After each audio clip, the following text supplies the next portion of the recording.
Welcome to the Kamado Show. I'm Brandon. And I'm Coley. We are the brother-sister anime duo. Not in a love you like a brother-sister kind of way, but as in go ask our mom, she's the same person. This show is an anime lover's safe haven catered toward the average anime lover, free from spoilers. This episode, we are going to be talking about Dragon Ball Daima episodes 18 and 19. So let's get started. Looks like I have no choice. This is where we kick it off. Goku turning Super Saiyan 3. Oh my gosh. This is the most infuriating part of all of the Dragon Ball series. It's like, you could have done this whole time. Like, why are you holding back? You enjoy fighting so much. Like, why are you just Well, that's exactly why. You see this over and over in Dragon Ball Z and then also in Super, where I think they even bluntly explain it, that they like to test the limits and they just power up as their opponents power up, and so they do draw out the fight because they enjoy the fight, basically. So perhaps we're answering the question within itself. There's also that power scaling type thing that they do, but then they also have to battle against Goma's healing ability. So they'll beat him up, and then Goma's like, all right, I'm all healed now, so let's start back over. And which, by the way, Goku is actually able to do damage to him now in Super Saiyan 3 form, which as before, their attacks didn't seem to really bother him. Like, he would block them and whatnot, but it didn't seem like they were really hurting him much. But now he's actually doing damage, but he can recover. And so it's just like hitting the reset button over and over and over again. So finally, Neva kind of steps in and he waves his little magic wand and poof. So now we are seeing that Goku has been able to achieve Super Saiyan 4. Super Saiyan 4, yeah. So he achieved it, in this case, it looks like with Neva's help. So my question is, did he need Neva's help for that? Because he's holding out on Super Saiyan 3. Mm-hmm. Was he holding out on this, or was Neva the one who sort of activated it with his magic? So, of course, we see this in GT, which happens... after when does GT occur in the time frame? We pretend like GT doesn't exist. Okay, so in this universe. GT isn't canon, but yet they're still using the transformation from GT. This gets confusing. Yeah, so now it's like they're stealing from GT. It's almost like Broly, where they completely scrapped not all that story, but when they brought in Broly in the Broly movie, they introduced him as if he's never been seen before, because those movies are not canon. Now it is. So basically, this is like canon Super Saiyan for Goku now. Yeah. So what was your reaction when you saw this transformation? So Goku's still a child at this point, and he's in Super Saiyan 4. Yeah. At first, my reaction was, I can't believe they're doing this. I can't believe they're doing Super Saiyan 4, which was a Dragon Ball GT thing, and we're just gonna pretend that never happened. And I cannot believe what I just saw. But then after that, I'm like, let's go. Let's see what happens here. What about you? Initially, I was like, no, does this mean that they're acknowledging GT as canon? But then I thought, well, this transformation is super cool, so it would be kind of a shame to not include this transformation in canon. He's still a kid. That's one main difference from GT. So that's kind of interesting. So, because in GT he's a kid, but when he transforms, he's an adult. Here, not so much. He's a kid and a kid when he transforms. So that's, I guess, kind of the main difference that they still keep with. It's a really cool move. It's just different from all of his other transformations. Like, he grows the tail and fur, and it's just a really cool transformation. So it would be a shame to not get to see that ever again, I feel. Okay, so I mentioned about Neva activating something here. Was this Neva's doing, or do you think this is something that Goku has already achieved and was able to do this. So this seems like it is his first time ever achieving Super Saiyan 4 because he's like looking at his body, like he's looking at his tail, he's looking at his arms and legs. So it seems to me like this is the first time that he has ever achieved Super Saiyan 4. Okay, so we see this move that I guess got you really excited, right? What is this? This was so cool. So, of course, you were used to seeing Goku do the Kamehameha, but he does it upside down this time around. And we don't get to see this very often. So I was wondering if this had ever happened before. And so I guess it has. And in other places, it is called the Divine Kamehameha. And that is in the Dragon Ball Xenoverse 2. And so he does the upside down version in his fight with Raditz when he's falling in Dragon Ball Z. And then he also does it in Dragon Ball Super when he's in his Ultra Instinct fight with Kefla in the Tournament of Power. So there were a couple times that we have seen this previously, which is really cool. I like that it's not just always him standing and just firing one off. Yeah, I feel like in the maybe early Dragon Ball and maybe Dragon Ball Z, when he wasn't flying as much, maybe we saw that because then he couldn't just fly, and sometimes he had to just do it when he was in whatever position. I don't know, I feel like I saw that a little bit more perhaps in Dragon Ball and early Dragon Ball Z, but I could be wrong. So Dr. Arinsu is back to wanting to be the Supreme Demon King, apparently. Yeah, so it went from that to her wanting to be just have everyone fear the demon realm, and then now she's saying this again.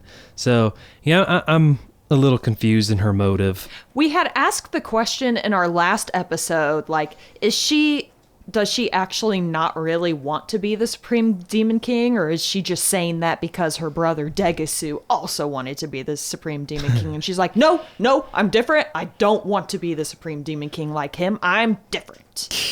Yeah, I don't know. I hope we get some clarification on this and we're not just left wondering. It does kind of seem like it was the latter option. She just didn't want to be too closely compared to her brother. Yeah. But so she has Glorio learn Namekian in order to summon and make a wish. Yeah, summon Purunga. Yeah, this is kind of interesting. Yeah, I guess perhaps we have some questions answered here. So, I mean, we figured he was always working for her, but now we're really getting a lot of answers in this one and in the next episode, which is what we're covering. So it's just this episode and the next episode, and then we're going to have episode 20 be the next podcast on its own.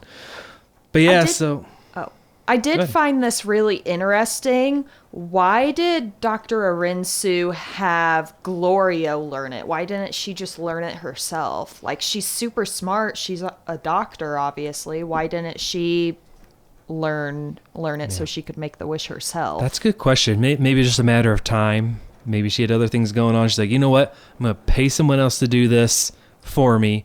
And then just like anything else, it's like, I don't know. I would guess perhaps why you would hire someone to maybe fix a dishwasher or something. It's like, well, sure, I could, but I don't have time for that. Maybe. Okay, fair. Now, do you think Glorio is fluent, or does he just have like the bare necessities to get himself through whatever he needs to say? I think he almost has to be. Well, no, maybe he doesn't have to be fluent, because all he has to do is know how to summon Purunga and then know how to make the wish. Mm-hmm. Actually, you know what? I'm going to answer our own question if in the next we're going to talk about episode 19 of this podcast. So can I just answer the question now fully? Yeah. Cuz I mean, he doesn't make the wish that he's supposed to. Mm-hmm. He makes a totally different wish. So yeah, he's got to be fluent in Namekian, right? Yeah. So now do you think Neva who is probably the only other person in the demon world who can speak Namekian, do you think that he heard Glorio and was excited to hear someone speaking his native language? Yes, he was. Because here's why. Well, remember what he said? He said, "Oh, he's speaking Namekian, right?" Did he? I didn't remember him saying anything. Okay. I thought he just gasped. Maybe he didn't, but here's 2 reasons why. One, he was able to summon Purunga and make the wish. So there, he already Had knew. to have. Second, Namekians have super hearing. Remember when Future Trunks first made his appearance in the series? Him and Goku went off to have a private conversation, so they thought, but the entire time Piccolo was hearing what they were talking about, then he just basically told everybody. So yeah, Namekians have super hearing, so he definitely would have heard that. Yeah. I'm sure Neva would have been super excited about that. Do you think that moving forward, him and Gloria will have conversations in Namekian so they can keep up their language? They could, perhaps they could, I guess Neva's spoken his language for so long, it might not be necessary, but True. It's just really cool being able to speak multiple languages. So I know being in a country where like the language that you're fluent in isn't always the language that everyone else speaks. Like it's really, really exciting when someone else speaks the language that you're capable of speaking. Yeah. So I think that's just a really cool feeling that you'd want to encourage and keep on. yeah. All right, so Goma attempts to attack Purunga. I have a gripe here. Purunga must be 1,000,000 times stronger than Shenron back in Dragon Ball. I know you said something about this a few episodes back. I always thought the main difference was between Shenron and Purunga as far as power was just because Purunga, I thought he just like gave you more wishes and you were able to wish for more. But in this case, maybe Purunga is more powerful because Goma goes up to attack him and he just snickers and flicks him away. Yeah, exactly. Flicks him away. But recall back in Dragon Ball, King Piccolo just blasted Shenron and obliterated him. Like, how much weaker was King Piccolo than current Goma right now? Yeah, like he can't be that much more powerful. You would think that they would probably be at least on par with each other. That was my thinking. So I don't know if that's a fair gripe or if you just chalk it up to, well, Purunga is just stronger. This demon realm Purunga is just stronger, and that's it. So I have a question on this, and we can kick this off to our audience as well, anyone who's listening. Okay. If Goku had to fight this demon realm Purunga, do you think Goku could prevail, or would he be defeated by this demon realm Purunga? Like, if all it took to get rid of Goma was just a little flick? Yeah. Such an odd question because it's something that would not happen. So this is a hard one to answer. I don't know. Maybe Purunga would win, I suppose, if he's that much stronger than Goma. Mm-hmm. Maybe necessarily like no magic's involved, just hand-to-hand combat. Who would win? I don't know. I guess Purunga. What do you think? I think I'd agree. Purunga, he's got the size working for him, and then he's also obviously incredibly strong. So, yeah. All right, so basically after this, the episode ends on a cliffhanger with Glorio speaking Namekian to make his wish. So we'll just kind of roll right into episode 19. This is a nice segue into that because now we're going to talk about Glorio's wish, which this episode 19 opens up with. So we have a question answered here.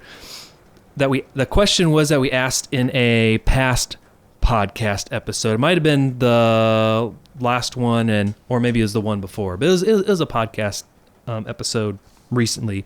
This revealed that Glorio actually does come through in wishing that they would be restored prior to Goma's wish. So, yes, Glorio does come through for everyone, which was kind of the question we've been asking this whole series. Mm-hmm. And, we don't speak Namekian, but he must have wished for them, everything, them, clothes and all, to be restored. Or maybe the wish just comes with free dry cleaning. Okay. Well, whatever the case, their clothes are fully intact. They seem to be healed, but I think they mentioned at some point that they're running low on energy level too. So I'm not entirely sure. They seem to be healed though, because they don't seem to have scratches or anything on them. Yeah, or beat up. Yeah, like Vegeta's armor was broken off on one side, and that was like completely restored when he became an adult again. So that was some magic. What a wish! But yeah, but it's funny because here we continue on with the Glorio thing. Gliro seems to be the common one now. Thanks a bunch, Gliro. So here we are, but we're gonna get a little exciting here. Hang tight on that. But first, I just want to address. It's kind of interesting that this Purunga only gives them one wish. I figured with this one being seemed so much more powerful, I thought maybe they get more than one, but nope, just one wish. Yeah, so I think with this one, they had discussed this in the very, very first episode, or when Goma makes his wish on Earth, that he was under the understanding that you get 3 wishes. And the Earth Shenron explained to him, that's for my frequent customers. That's only something that I give to my frequent customers. So maybe because this Purunga doesn't know any of these guys, they're like, you only get one. Yeah, perhaps. Yeah, I don't know.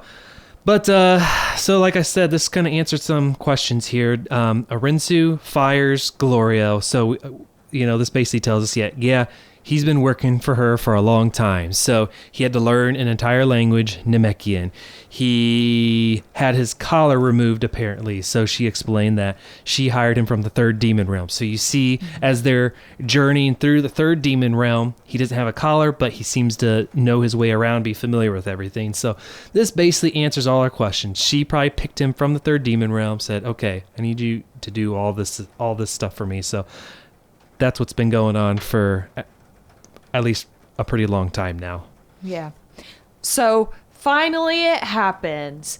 Goku gets Glorio's name right. Woo! So, okay, at this point, I am going to say if Goku didn't get Glorio's name right after all these other people, so Pansy, Bulma, all these different people are saying, thanks, Glorio. Good job, Glorio.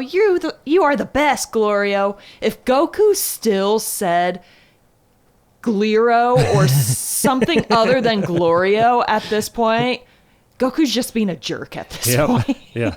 Like, all of these people said Glorio's name correctly seconds before you spoke. If you did not get this guy's name correct, I would have had a problem with Goku on a personal level. Yeah, it was such a satisfying moment when Goku just turns like, nice work, you did good, Glorio. It's just like such a pat on the back. Someone who you kind of respect, like actually acknowledge you and get your name right. All right, so can we get into the fight between adult Vegeta now? They're all restored, and Goma.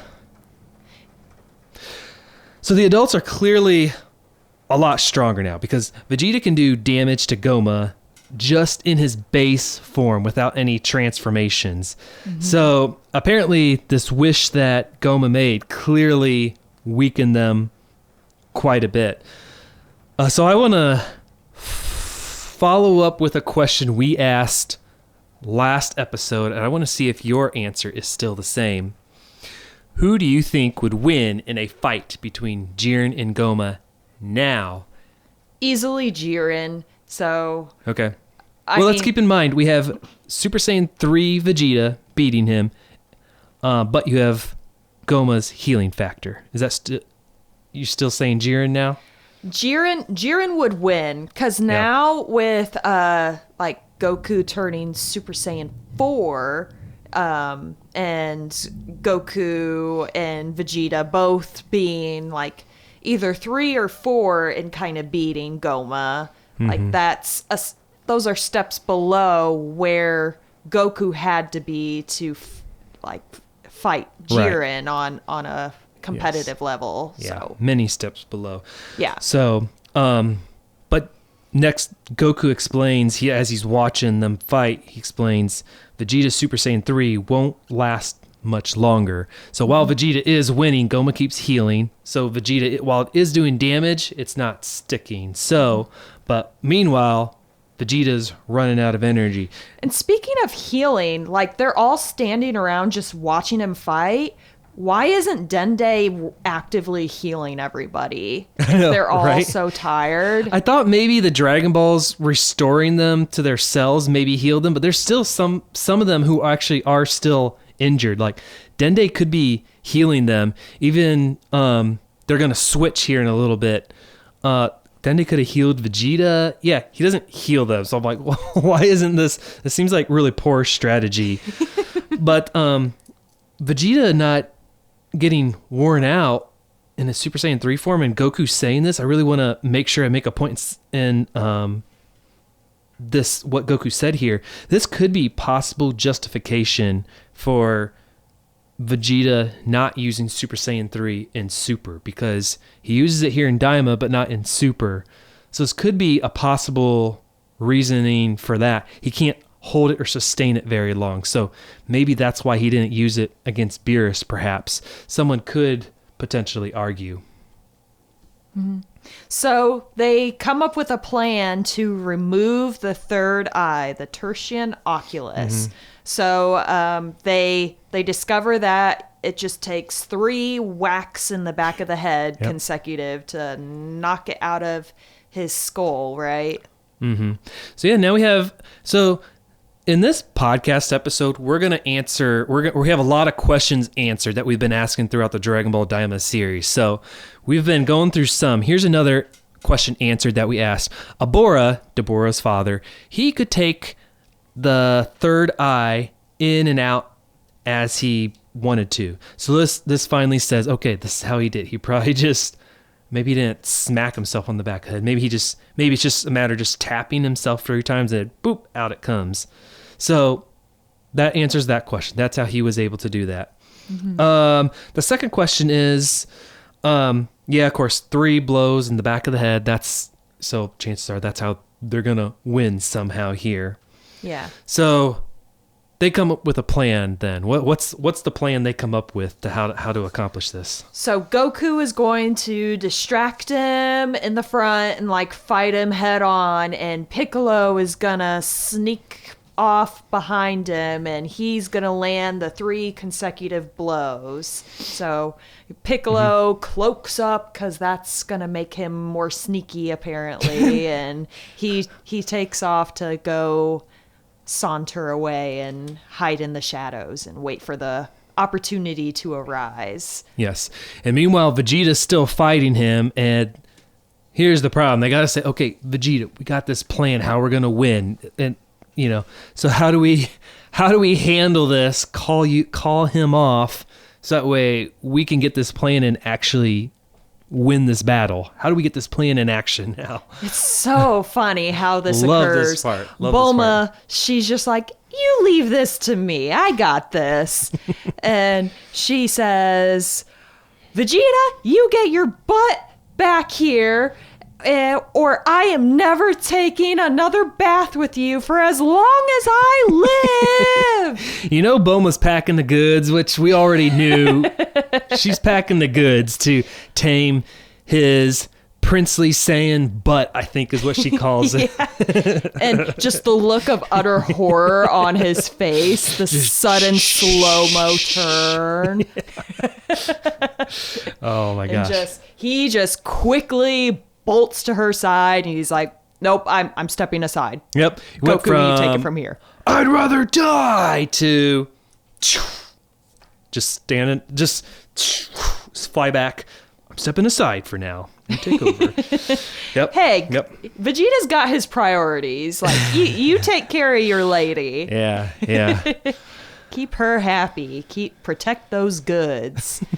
He is a boob guy, as we know now. Well, yeah. According to what's his name, that he said that the chubby. I always forget his name. The chubby annoying kid from the demon realm. I forget his name, but we'll cover him later. All right, so now we get back to Adult Goku versus Goma. Now our plan is in action, and this is really cool how Goku kicks off the fight. He explains almost all the Super Saiyan forms. Starts off with 1, 2, 3, and then finally, at last, we see him release Super Saiyan 4 finally. Mm-hmm. This was interesting how he did this because he was just making a show of it. He's like, this is Super Saiyan. This is Super Saiyan 2. This is Super Saiyan 3. But then when at his final transformation, he's just like staring him down. He's like, well, what's this one? Like, if you hadn't watched GT, what's this one? Right. So, yeah. And by the way, I want to hold that thought as you're holding up your fingers. Yeah, I don't know if the camera caught that. Maybe we hold it up. Can you like show off each one and explain it?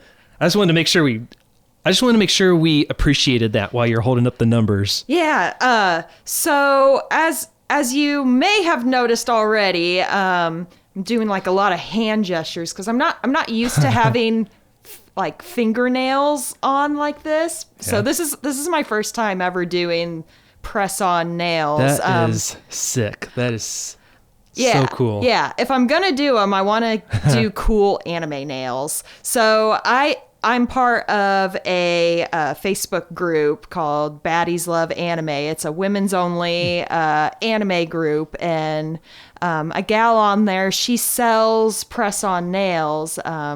Her business name is Toxic Beauty. Okay. So she has an Etsy page. She has a lot of really cool ones like this. So she had Dragon Ball ones. There were just a whole bunch of really cool ones. Sailor Moon, which I might try next. Yeah. But yeah, so I got these, and I think they're super, super cool. But they are. Yeah, you've got the different Dragon Balls and Z's for Dragon Ball. And then what are these? Is that Master Roshi's symbol? Correct. That's hard to see. Okay. Yep. Wow. Yeah. So that is awesome. Yeah. So maybe I should have been going, this is Super Saiyan. Okay. Start with maybe one not that star. One. Start with the middle finger. Yeah. Maybe we skip that one. Yeah. And this is Super Saiyan 3. Yeah. Oh, that's cool. I appreciate that. So, you're talking about how he was just making a show of it. Here's the thing. Piccolo's got to sneak around and get behind him. So, I think that's actually a pretty good strategy. Make a big show, distract him, so Piccolo can get behind. And then, Saiyan's like the fight. So, now start your fight, and then Piccolo wait for that opportunity, which we'll cover in the next episode of our podcast. We're not going to get to that here in this episode. That is in episode 20, right? Right. The next part. Okay. Because we pretty much end here with Super Saiyan 4, right? Goku doing all this, and then that's pretty much the end, correct? Right. He doesn't announce it, but we'll hear about it more in the next episode. All right, cool. Anything else on episode 18 or 19 before wrap?